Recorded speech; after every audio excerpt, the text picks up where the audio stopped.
Maintenant, est-ce qu'on doit regarder ces livres-là? Est-ce qu'on doit lire ça? La Bible et tout ça? Ou bien la Torah? Les savants déconseillent de lire ça. Hein? Parce que quelqu'un maintenant il va aller lire un livre pareil, et il va prendre des conceptions là-bas, et il va baser sa croyance sur ça. C'est pourquoi vous allez voir beaucoup de gens qui font les débats avec les chrétiens là. Hein? Ils font les débats. Lui-même sa croyance, il ne maîtrise même pas d'abord sa croyance. Et voilà pourquoi vous voyez, il tombe parfois dans des erreurs graves. Donc on ne conseille, on ne conseille pas quelqu'un de rentrer dans ça, de lire cela. Sauf qu'il y a certains savants, comme Ibn Hajar et bien d'autres. Ibn Hajar al-Fath al-Bari, au tome 13 à la page 255, il dit que celui qui a des capacités, c'est-à-dire qui a la science, qui a la connaissance, qui a les fondements, qui a bien appris sa religion, il n'y a pas de mal qu'il lise dans ces livres-là, si le but c'est de réfuter les gens des sectes. C'est-à-dire si le but c'est de réfuter les juifs et les chrétiens. Comme les savants vont par exemple lire des livres des chiites ou les livres de certaines sectes, afin de réfuter. Hein, dans le but de quoi? De réfuter. Et le Cheikh Al-Islam Ibn Taymiyyah a écrit un livre, Al-Jawab al-Sahih liman baddala din al-Masih, la réponse correcte à ceux-là qui ont falsifié la religion de Isa alayhi salam. Et là, il ramène même des versets de la Bible, etc., pour prouver qu'ils sont quoi? Qu'ils sont en train de mentir, qu'ils racontent n'importe quoi. Donc, certains savants ont permis, dans ce cas-là, quelqu'un qui a d'abord les bases, il a bien appris sa religion, il a des usul, mais il prend cela dans le but de réfuter les gens des sectes. Ça, c'est l'avis d'Ibn Hajar et de beaucoup de savants. Le Cheikh Mohammed Ibn Hadi aussi, Al-Madkhali, Hafizullah, je lui ai posé la question une fois en classe. Je lui ai demandé que est-ce qu'un musulman peut lire les livres des chrétiens dans le but de les réfuter. Il a dit si c'est dans le but de les réfuter et qu'il a bien appris sa religion, il y a des bases, il dit il n'y a pas de mal. Et c'est aussi l'avis du Cheikh Al-Islam Ibn Taymiyyah. Mais quant au fait de ce qu'on voit aujourd'hui, ça devient comme si c'était une déidana, une habitude. Hein? On loue des salles, on fait des conférences, des grandes conférences, débats. Ça devient comme si c'était ça là, c'était pas connu des salafs. Le musulman, il doit apprendre son tawhid, il doit apprendre sa croyance. Maintenant, s'il peut réfuter les juifs et les chrétiens, il les refute. Par exemple, il écrit un livre, comme le Cheikh Al-Islam Ibn Taymiyyah lui a fait, quelqu'un qui a le niveau, un savant, qui a la science, il écrit un livre, ou bien une cassette, ou bien un audio, etc. Mais dire maintenant que ça devient comme si, ça y est, la dawa est basée maintenant que sur ça. Des grandes conférences, on lit dans les livres des chrétiens, on amène des versets de la Bible. Ça là, vraiment, ça là, les salafs ne connaissaient pas. Donc, voilà un peu ce qu'il faut retenir ici par rapport au Kutub. Donc, on croit de manière générale que ces livres-là viennent d'Allah subhanahu wa ta'ala. Qu'Allah subhanahu wa ta'ala a révélé ces livres-là. Mais, quand on dit les livres, ce sont les livres-là qu'Allah subhanahu wa ta'ala a révélés. L'Injil et tout. Mais les livres qu'eux, ils ont là sur leurs mains, on sait très bien que ces livres-là ont été falsifiés. Ça a été quoi falsifié? Et ça a été falsifié. Non seulement par le Coran a prouvé que ça a été falsifié, deuxièmement, la réalité nous prouve clairement qu'ils ont falsifié les Écritures. Ensuite, il dit wa rusulihi. Nous devons également croire aux messagers. Nous devons également croire aux messagers. Et donc, les messagers, on a déjà parlé de ça. Est-ce qu'il y a une différence entre les messagers et prophètes? Il y a une divergence des savants sur la question. Et les messagers, tous les messagers, aucun des messagers n'a été envoyé à l'humanité tout entière, sauf le prophète Mohammed sallallahu alayhi wa sallam. C'est le seul messager qui a été envoyé à l'humanité tout entière. Donc on doit croire à ces messagers-là, de manière générale. Les noms de ceux dont on nous a cités dans le Coran, nous devons croire à ceux-là. Et nous croyons à tous les messagers qu'Allah subhanahu wa ta'ala a envoyés. Même ceux qu'on ne connaît pas. Nous croyons qu'il y a des messagers qu'Allah subhanahu wa ta'ala a envoyés sur cette terre-là et dont on ne connaît pas les noms. Comme Allah subhanahu wa ta'ala dit dans le Coran, les messagers nous t'avons cités, n'est-ce pas? Et nous t'avons raconté leur histoire. Et il y a des messagers dont nous t'avons pas raconté leur histoire. Et tous les prophètes sont venus avec des miracles. Tous les prophètes sont venus avec les miracles comme c'est venu dans le Sahih Muslim. Donc, nous devons croire à ces messagers-là, qui ont été envoyés par Allah subhanahu wa ta'ala. Et le prophète Mohammed sallallahu alayhi wa sallam nous a informé que Allah subhanahu wa ta'ala a envoyé 124 000 prophètes dans le monde, dont 313 messagers. Jade. Et ça, c'est un hadith qui est authentifié par beaucoup de savants, parmi lesquels le Cheikh Al-Albani, le Cheikh Muqbil, il a juste authentifié la partie qui dit 313 messagers. Jade. Mais c'est un hadith qui est authentique. Donc ici, là, nous devons croire en ces messagers et nous ne devons pas affirmer les noms des messagers dont on n'a pas un dalil. Ça veut dire quoi? Il y a des messagers qu'on ne nous a pas cités. On ne nous a pas dit que c'est des messagers. Nous, on n'a pas le droit de venir dire que c'est des messagers parce qu'on n'a pas dit que c'est des messagers. Exemple, aujourd'hui, vous allez entendre certains musulmans qui disent Bouddha. Bouddha, c'était un messager. Tu as un dalil. Où est le dalil qui dit que Bouddha était un messager? Où est ton dalil qui dit que Bouddha était un messager? Donc, ce genre de choses comme ça, on ne doit pas le faire. C'est-à-dire venir dire que Bouddha était messager, on n'a pas un dalil qui dit qu'il était messager. Donc, on ne sait pas.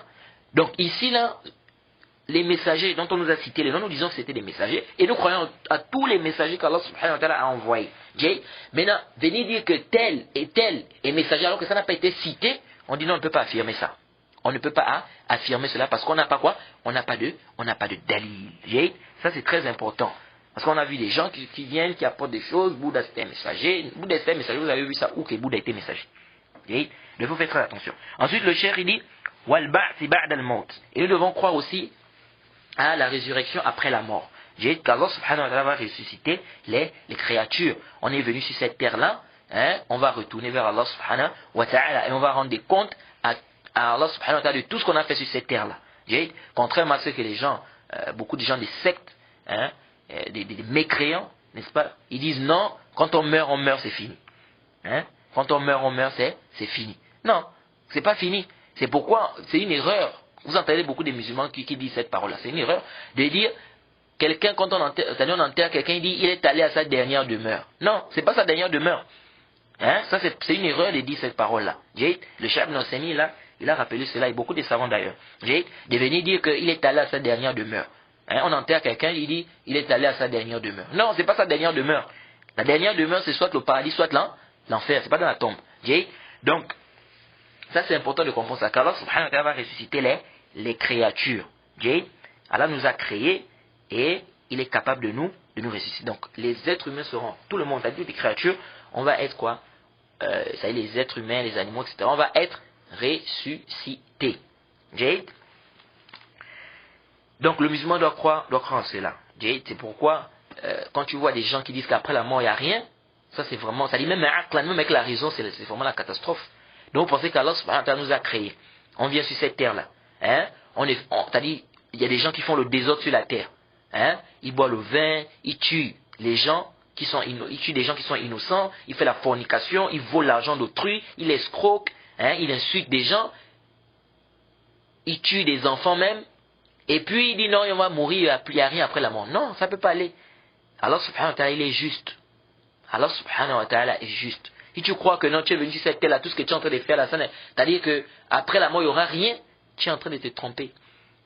Et c'est Shaitan qui est en train de faire quoi? Qui est en train d'égarer la personne, qui est en train de mettre des idées pareilles dans la tête de la personne. Donc ici, là, on dit quoi? On dit que ça, c'est quoi? C'est du kufr. De dire qu'on ne sera pas ressuscité, ou bien de dire qu'après la mort, il n'y a plus rien. Non. Ou bien les gens qui disent on n'a qu'une seule vie. Ça, c'est une erreur. Vous allez entendre des musulmans qui disent ça. On n'est vu qu'une seule fois. Ah, comment ça on n'est vu qu'une seule fois? Et le haya, la vie qui est après la mort. Tout ça c'est dangereux. C'est pourquoi on dit aux musulmans d'apprendre la croyance. Quand tu n'apprends pas ton tawhid, quand tu n'apprends pas ta croyance, c'est là où tu tombes dans ce genre d'erreur. Donc on doit faire très attention les frères. Apprenons bien notre croyance. Okay? Ensuite le cheikh a dit wal iman bil qadar khayrihi wa sharrihi. Et on doit aussi croire au destin, bon ou mauvais. Le destin, c'est-à-dire que tout ce qui arrive sur cette terre-là a été déjà destiné. Tout ce qui arrive sur cette terre a été destiné. Quelqu'un tombe malade, ça a été destiné. Quelqu'un meurt, ça a été destiné. Quelqu'un se marie, tout ça, ça a été destiné. Tout ce qui se passe sur cette terre était destiné.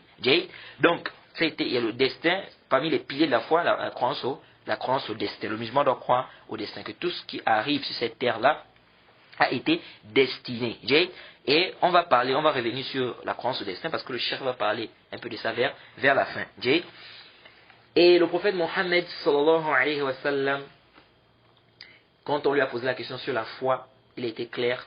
hadith dans le Sahih Bukhari et Muslim, le hadith d'Abu Hurairah, il a dit an tu'mina billahi wa malaikatihi wa kutubihi wa rusulihi wa tu'min bil ba'th ba'da al-maut wa bil qadr khayrihi wa sharrihi.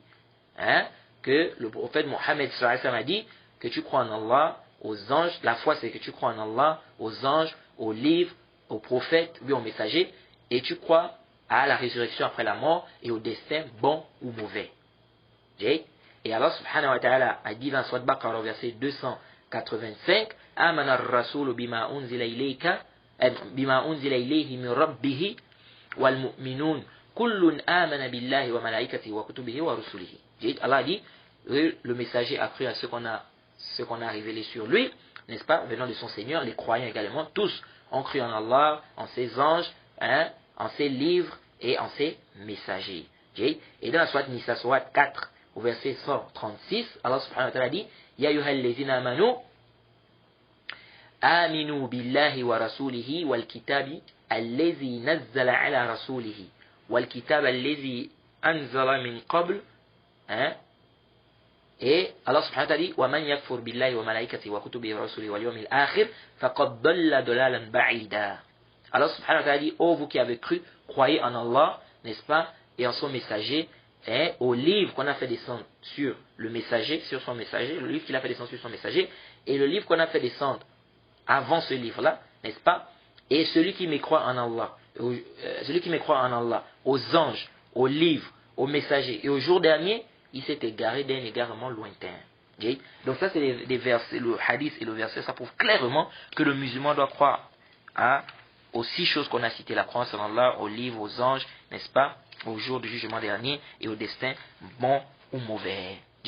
Donc ça c'est les 6 piliers de la foi, le musulman doit croire à cela. Bien évidemment, il y a beaucoup de détails par rapport à ces 6 piliers-là, mais nous on ne va pas rentrer dans trop de tafsilat par rapport à ça, parce que ce n'est pas le but ici par rapport à ce livre. Mais on va en parler, n'est-ce pas, soit à la fin du livre ou bien dans d'autres livres. Donc on s'arrête ici pour le cours d'aujourd'hui. On demande qu'Allah nous facilite. Wa subhanaka Allahumma bihamdik, ashhadu an la ilaha illa anta astaghfiruka wa atubu ilayk.